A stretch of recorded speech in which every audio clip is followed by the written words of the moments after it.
रहमानिर्रहीम। अस्सलाम वालेकुम स्टूडेंट्स।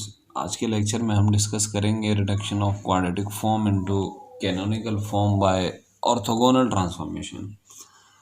अब ये रिडक्शन सबसे पहले हम ये डिस्कस करेंगे कि जी क्वाड्रेटिक फॉर्म क्या होती है और ये कैनोनिकल फॉर्म क्या होती है। फिर हम डिस्कस करेंगे ऑर्थोगोनल ट्रांसफॉर्मेशन और फिर आहिस्ता आहिस्ता हम रिड्यूस करेंगे एक क्वाड्रेटिक फॉर्म को कैनोनिकल फॉर्म में। मेरा ख्याल है आज के लेक्चर में पहले तो मैंने सोचा था कि ये सभी पढ़ा दूँ, उससे लेक्चर बहुत तवील हो जाएगा। आज हम ये सिर्फ 3 बातें डिस्कस करेंगे, ठीक है, इस लेक्चर में कि क्वाड्रेटिक फॉर्म क्या होती है, क्वाड्रेटिक फॉर्म को हम किस तरह से मैट्रिसेस की सूरत में रिप्रेजेंट करते हैं, कैनोनिकल फॉर्म क्या होती है, बस, ठीक है। तो और शायद 2-3 चीज़ें और भी छोटी छोटी डिस्कस कर लें। तो सबसे पहले हम डिफ़ाइन करेंगे जी क्वाड्रेटिक फॉर्म को। ये क्वाड्रेटिक इक्वेशन नहीं है, ठीक है, क्वाड्रेटिक फॉर्म।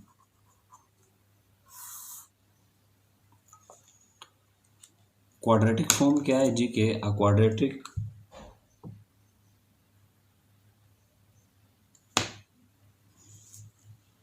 एन एक्सप्रेशन से मुराद mathematical expression in which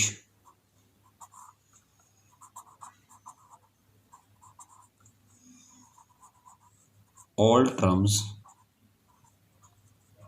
are of degree 2। इसमें एक लफ्ज़ आया डिग्री, इसको भी डिस्कस करेंगे, ठीक है। अच्छा जी, एग्जाम्पल से समझने की कोशिश करते हैं कि क्या होती है कैनोनिकल क्वाड्रेटिक फॉर्म, ठीक है। पहले मैं 2 वेरिएबल में लिखूंगा, फिर 3 वेरिएबल में लिखूंगा, ठीक है। मैं लिखने जा रहा हूँ जी X square plus Y square plus 4xy। इसमें 3 टर्म्स हैं और 2 वेरिएबल्स हैं, ठीक है। वेरिएबल्स कितने हैं? 2x and y, 2 variables, 2 variables हैं। अब आपने हर टर्म को इंडिविजुअली चेक करना है। मुझे बताएं इस टर्म के अंदर कितने वेरिएबल हैं? एक वेरिएबल है और एक वेरिएबल के ऊपर पावर कितनी है? 2, तो ये इसकी डिग्री है, ठीक है। इस टर्म में कितने वेरिएबल है? एक वेरिएबल है, वो कौन सा है? y। इसके ऊपर पावर कितनी है? 2, ये इसकी डिग्री है, इसके ऊपर जो भी पावर है। लेकिन जब हम इस टर्म में आते हैं, ये बड़ी ख़ास टर्म है, इसके अंदर 2 वेरिएबल हैं, x और y। तो जब एक टर्म के अंदर एक से ज़्यादा वेरिएबल हो जाते हैं तो उसकी डिग्री कैसे निकाली जाती है? उनकी कंबाइन पावर चेक की जाती है। x के ऊपर पावर 1 है, y के ऊपर पावर 1 है, तो दोनों को मिला के कंबाइन करें, यानी 1 और 1 2। तो इस टर्म की डिग्री कितनी है? 2। इस टर्म की डिग्री कितनी है? 2। और इसकी डिग्री कितनी है? 2। तो अगर कोई किसी टर्म में एक वेरिएबल हो तो उसके ऊपर जो पावर होती है उस वेरिएबल के ऊपर, वो उसकी उस टर्म की डिग्री कहलाती है। जैसे इस टर्म की डिग्री 2 है, इस टर्म की डिग्री 2 है। इस टर्म के अंदर 2 वेरिएबल हैं, तो फिर हमने दोनों की पावर को मिला के चेक करना है कि इसकी पावर 1 है, इसकी पावर 1 है, तो 1 और 1 2, तो इसकी डिग्री कितनी हो गई? 2। तो आप चेक कर सकते हैं हर टर्म की डिग्री 2 है। तो ऐसी एक्सप्रेशन जिसमें हर टर्म की डिग्री 2 हो उसे हम क्या कहते हैं? Quadratic form. तो ये एक क्या है?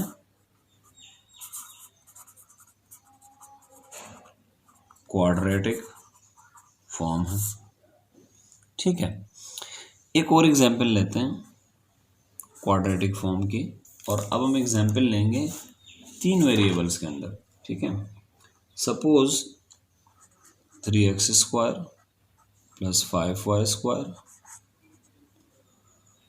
Plus 3z square minus 2yz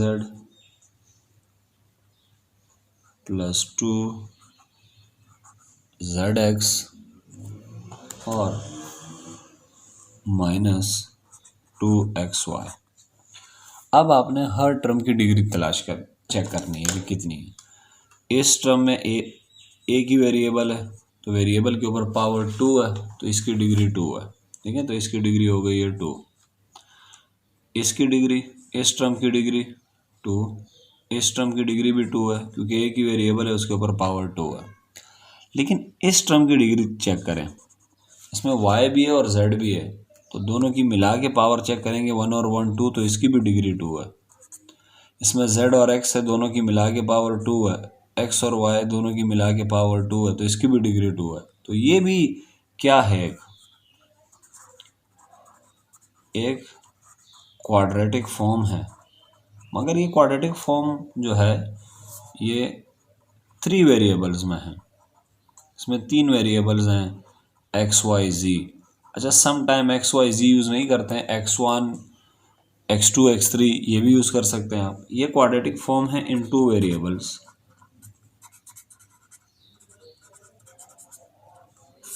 ठीक है, तो क्वाड्रेटिक फॉर्म 2 वेरिएबल में भी हो सकती है, 3 वेरिएबल में भी हो सकती है, 4 में भी। लेकिन आपने कंडीशन क्या याद रखनी है, an expression in which all terms are of degree 2। हर टर्म की डिग्री क्या होनी चाहिए, 2। अगर हर टर्म की डिग्री 2 है तो इसका मतलब है कि ये क्वाड्रेटिक फॉर्म है। ठीक है स्टूडेंट्स, एक और एग्जांपल ले लेते हैं, थर्ड वन।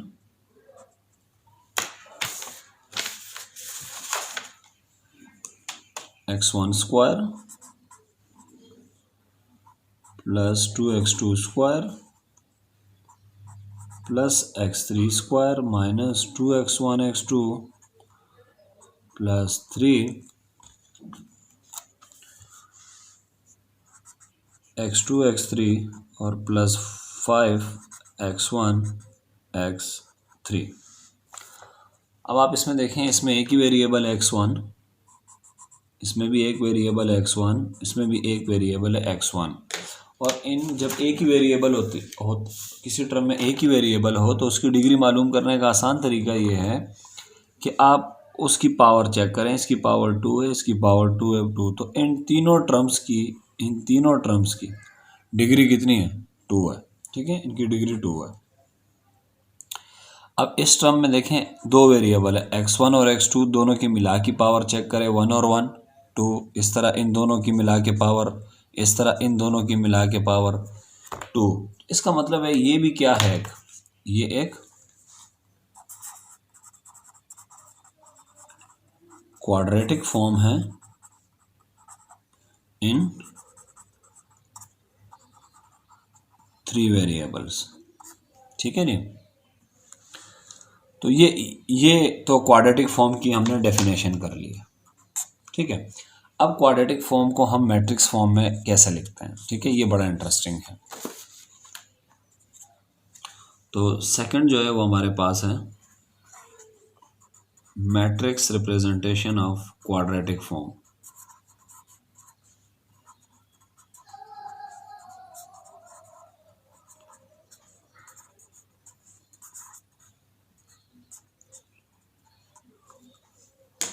अब क्वाड्रेटिक फॉर्म को मैट्रिसेस की सूरत में कैसे, यानी अगर मैट्रिक्स रिप्रेजेंटेशन में देना चाहूँ तो कैसे दूंगा। देखो, तो फॉर्मूला याद रखिएगा, फॉर्मूला है मैट्रिक्स फॉर्म में एक्स ट्रांसपोज, प्राइम का मतलब ट्रांसपोज, अगर आप प्राइम नहीं लगाना चाहते तो आप यूँ लिख दीजिएगा x transpose A into x.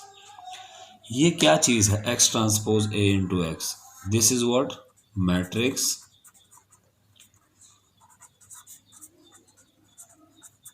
Representation of quadratic form. अब सवाल यहाँ ये पैदा होता है कि सर ये x क्या है, a क्या है, और हमारे पास ये एक्स्ट्रा t का मतलब तो ट्रांसपोज है। ठीक है, ये जो t लिखा हुआ है इसका मतलब ट्रांसपोज। ठीक है, अच्छा जी, तो जो x है ये मैट्रिक्स ऑफ वेरिएबल होता है। ठीक है, इसमें वेरिएबल आते हैं, और वेरिएबल क्या है हमारे पास, जैसे मिसाल के तौर पे एक एग्जांपल ले लेते हैं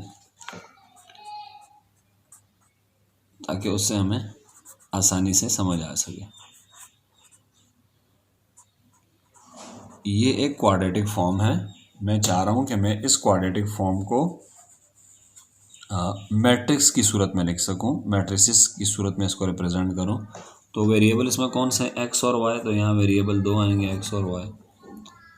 ठीक है, इसका मैं ट्रांसपोज ले लूँगा, एक्स ट्रांसपोज। तो ये क्या बन जाएगा, ये रो जो है, ये कॉलम, ये एक ही रो है इसमें, एक्स वाई।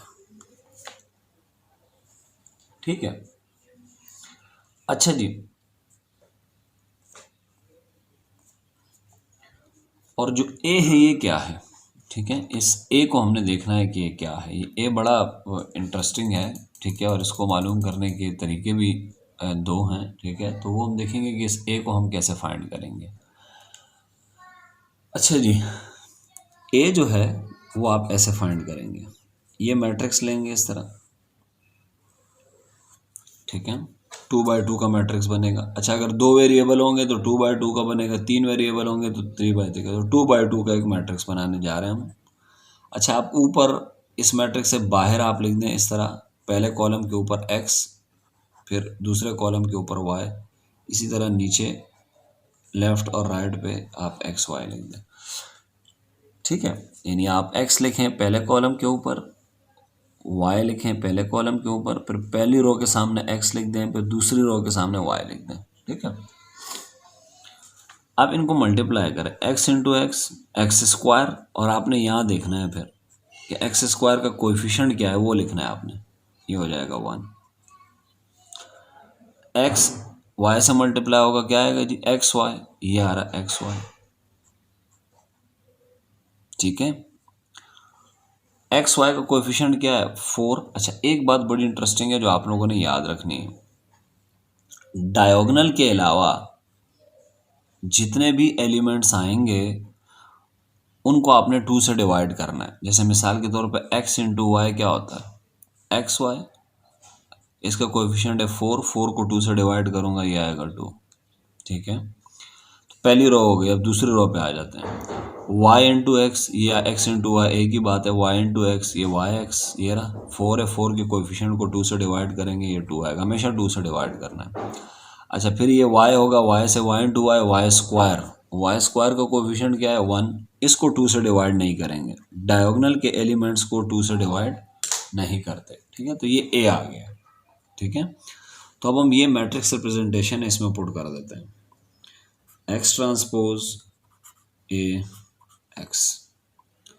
एक्स ट्रांसपोज क्या होगा, ये वेरिएबल्स हैं, ये एक्स ट्रांसपोज है x Y.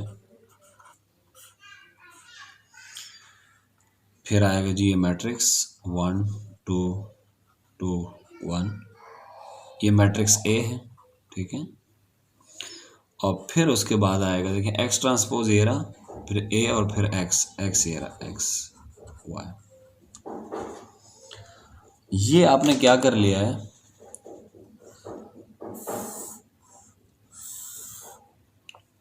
This is called what, matrix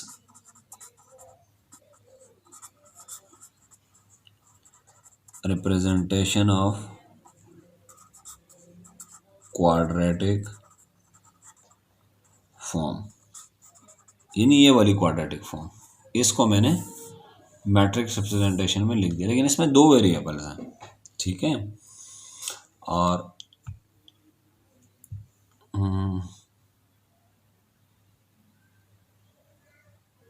नहीं, इसमें एक मिस्टेक हो गई है, ये एक्स हमने, ये एक्स है और ये एक्स ट्रांसपोज है। ठीक है, एक्स जो होता है वो हमेशा कॉलम मैट्रिक्स होता है। ठीक है, ये याद रखिएगा, ये यहाँ मिस्टेक हो गई है, कॉलम मैट्रिक्स होता है। ठीक है, तो एक्स जो है वो हमने एक कॉलम मैट्रिक्स लिया। अब पहली कॉलम को पहली रो बना देंगे तो ये आएगा, तो यहाँ पर ये यूँ नहीं आएगा। ठीक है, इसे करेक्ट कर लेते हैं, क्या आएगा जी, एक्स ट्रांसपोज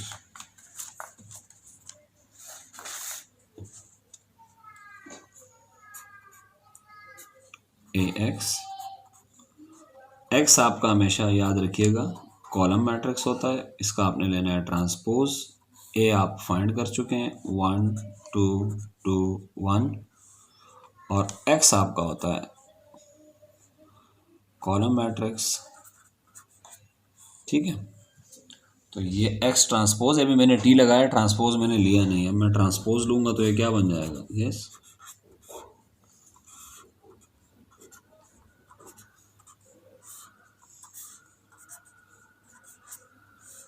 ठीक है जी। अच्छा जी, ये मैट्रिक्स रिप्रेजेंटेशन है ये वाली। ठीक है, अब हम जाते हैं जनाब 3 वेरिएबल्स के अंदर। ठीक है, 3 वेरिएबल्स के अंदर हम लिखते हैं जनाब, ये इस तरह 3x² plus 5y² plus 3z² minus 2yz plus 2zx minus 2xy। सबसे पहले मुझे ये बताएं, इसकी जो मैट्रिक्स रिप्रेजेंटेशन होगी वो ये होगी x transpose a into x, ये होगी। सबसे पहले आप x को डिफाइन करेंगे। ठीक है, x जो है ये हमेशा कॉलम मैट्रिक्स होता है। ठीक है, ये याद रखिएगा, लास्ट टाइम गलती हो गई थी। ठीक है, हमने इसे रो मैट्रिक्स लिखा था, ये कॉलम मैट्रिक्स। इसमें वेरिएबल्स आते हैं। ठीक है, तो वेरिएबल्स कौन से हैं, x y z। देयरफॉर अगर ये x है तो इसका ट्रांसपोज क्या होगा, ट्रांसपोज भी यही ले लें, ये पहली कॉलम पहली रो बन जाएगी x y z। ठीक है स्टूडेंट्स, अब जो इंटरेस्टिंग चीज़ है वो है a मालूम करना। ठीक है, कि a हम कैसे मालूम करेंगे।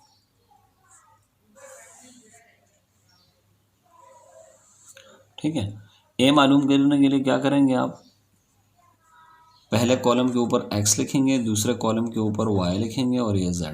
यहाँ पहला कॉलम आएगा, इसके ऊपर y, फिर x, फिर y, फिर z। इसी तरह पहली रो के सामने x, दूसरी रो के सामने y और z। ये पेंसिल से लिखिएगा, बाद में मिटा दीजिएगा। ठीक है, हमें तो मैट्रिक्स ए चाहिए, लेकिन मैट्रिक्स ए के लिए हम इस तरह हेल्प लेते हैं, एक्स वाई जी लिखते हैं पहले इस तरह हॉरिजॉन्टल, फिर एक्स वाई जी वर्टिकल लिखते हैं। ठीक है, अब मल्टीप्लाई करें जी एक्स को एक्स के साथ, क्या आएगा x², और यहाँ तलाश करें x² का कोएफिशिएंट क्या है 3। और एक बात याद रखिएगा, ये डायगोनल है, डायगोनल के अलावा जो भी एलिमेंट आएंगे उनको 2 से डिवाइड करेंगे। ठीक है, अच्छा x अब मल्टीप्लाई होगा y के साथ, जहन में कीजिएगा x into y, x y यहाँ तलाश करें, ये रहा एक्स वाई, और इसका कोएफिशिएंट है -2, इसको मैं डिवाइड करूँगा 2 से तो ये -1 आएगा। एक्स जी तलाश करें जी, ये रहा एक्स जी, इसका कोएफिशिएंट है 2, 1 से 2 से डिवाइड करूँगा दिस। अब नीचे इस पे आ जाएं y पे, वाई एक्स कहाँ है जी, वाई एक्स, ये रहा वाई एक्स, इसका कोएफिशिएंट है -2, 2 से डिवाइड करूँगा क्या आएगा -1। अच्छा y इंटू वाई, y², अब देखिए y² का कोएफिशिएंट क्या है 5, इसको 2 से डिवाइड नहीं करेंगे, डायगोनल के एलिमेंट्स को 2 से डिवाइड नहीं करना है। ठीक है, y into z, y z ये रहा -2, इसको डिवाइड करेंगे 2 से -1। अब z into x, Z x ये रहा 2 है, इसका कोएफिशिएंट 2 से डिवाइड करूँगा 1। z into y, z y ये रहा 2 से डिवाइड करेंगे इसके कोएफिशिएंट को -1। z इंटू जेड², अब z² का कोएफिशिएंट क्या है 3, इसको 2 से डिवाइड नहीं करना है, ये 3। ठीक है, तो इस तरह से हम a बनाएंगे। तो x हमारे पास ये आ गया है, x ट्रांसपोज ये रहा और a ये रहा। ठीक है, अब हम इस फॉर्मूले में इसको पुट कर देंगे, x transpose a into x. ठीक है, x ट्रांसपोज हमारे पास आया है x y z, ये रहा, ये x ट्रांसपोज है, ये x है और ये a है। ठीक है, तो ये a मैं यहाँ पे कॉपी कर रहा हूँ, 3 - 1 1 -1 5 -1 1 -1 3, ये a है। और फिर a के बाद क्या आता है x हमेशा कॉलम मैट्रिक्स होता है x y। This is what matrix representation of given quadratic form. ये जो क्वाड्रेटिक फॉर्म दी हुई थी ये वाली, ये इसकी मैट्रिक्स रिप्रेजेंटेशन है। ठीक है, तो हमने क्या क्या चीज़ें डिस्कस कर ली हैं। क्वाड्रेटिक फॉर्म क्या होता है ये डिस्कस कर लिया, मैट्रिक्स रिप्रेजेंटेशन क्या होती है ये डिस्कस कर लिया। अब हम देखेंगे कि जी कैनोनिकल फॉर्म क्या होती है। ठीक है, तो लेक्चर को वाइंड अप करते हैं। अच्छा जी, canonical form, canonical form, canonical form क्या होती है जी। कैनोनिकल फॉर्म की डेफिनेशन देखें। ये कैनोनिकल फॉर्म याद रखिएगा, ये क्वाड्रेटिक फॉर्म का एक स्पेशल केस है। ठीक है, a quadratic form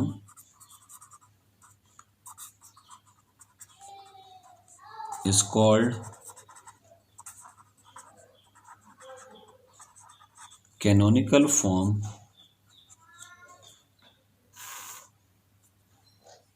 if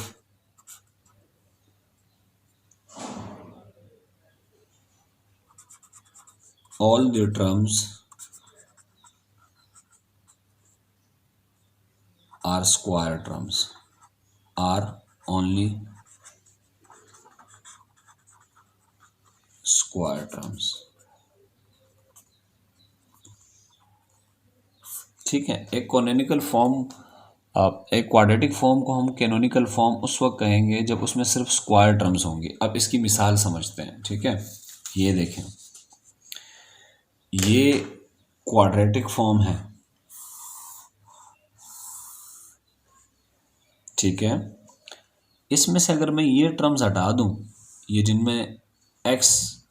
जिनमें स्क्वायर टर्म्स नहीं आ रही हैं, और सिर्फ क्या बचेगा 3x square plus 5y square plus 3z square, तो ये जो क्वाड्रेटिक फॉर्म होगी जिसमें सिर्फ स्क्वायर टर्म्स होंगी, उन क्वाड्रेटिक फॉर्म को हम कैनोनिकल फॉर्म कहेंगे। ठीक है, मैं इसको एक्सप्लेन करने के लिए कुछ एग्जाम्पल दे देता हूँ।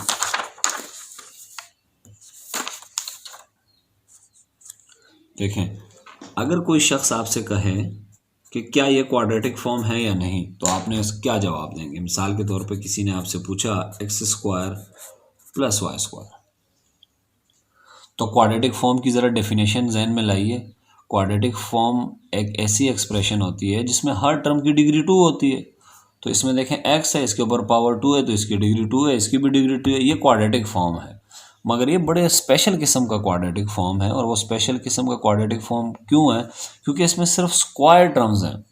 तो अगर सिर्फ स्क्वायर टर्म्स होगी जैसे एक्स स्क्वायर और वाई स्क्वायर, तो फिर इसे हम क्वाड्रेटिक फॉर्म तो ये है ही है, इसे हम फिर कहेंगे कैनोनिकल फॉर्म। एक और एग्जांपल ले लेते हैं, 2x square minus y square plus 3z square. अच्छा, ये क्वाड्रेटिक फॉर्म भी है मगर साथ साथ में एक कैनोनिकल फॉर्म भी है। कैनोनिकल फॉर्म क्यों है?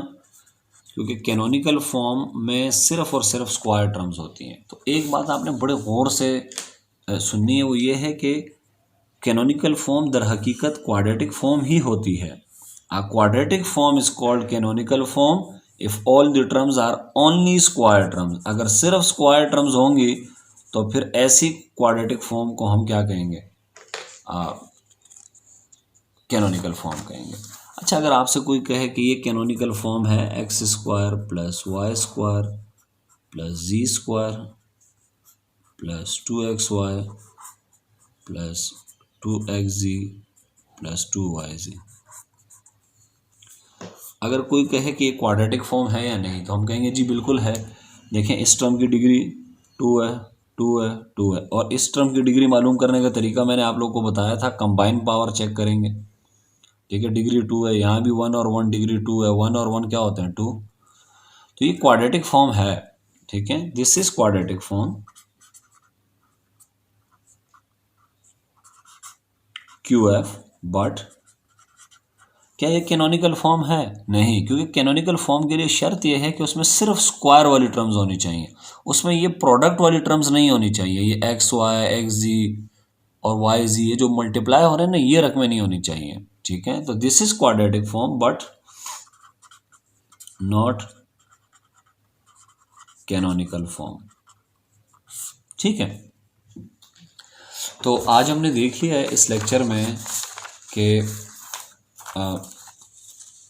कैनोनिकल फॉर्म क्या होती है, और क्वाड्रेटिक फॉर्म की हमने मैट्रिक्स रिप्रेजेंटेशन देखी, और कैनोनिकल फॉर्म। अच्छा, एक चीज़ मैं आपको बताना चाहूँ, इसमें जो हमने एक मैट्रिक्स ए बनाया था ना, स्पेशल ये जो मैट्रिक्स ए बनाया था, ये बड़े काम का है, ठीक है।